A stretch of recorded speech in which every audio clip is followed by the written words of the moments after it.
পটুয়াখালীর গলাচিপা উপজেলায় প্রাথমিক শিক্ষা পরিবারের পক্ষ থেকে গণপ্রজাতন্ত্রী বাংলাদেশ সরকারের শ্রম ও অর্থসংস্থান এবং প্রবাসী কল্যাণ ও বৈদেশিক কর্মসংস্থান মন্ত্রণালয়ের প্রতিমন্ত্রী মোহাম্মদ নূরের বরণ মতবিনিময় ইফতার ও দোয়া মাহফিল অনুষ্ঠিত হয়েছে।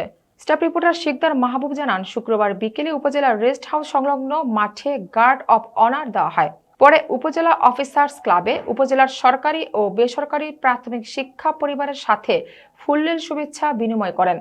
এছাড়া বিকেল 5:30 ঘটিকায় গলাচিপা উপজেলা প্রশাসন মাঠ অফিস চত্বরে সমতা ও অন্তর্ভুক্তিমূলক উন্নয়নে নাগরিক ভাবনা শীর্ষক উন্মুক্ত মতবিনিময় ও ইফতারে অংশগ্রহণ করেন।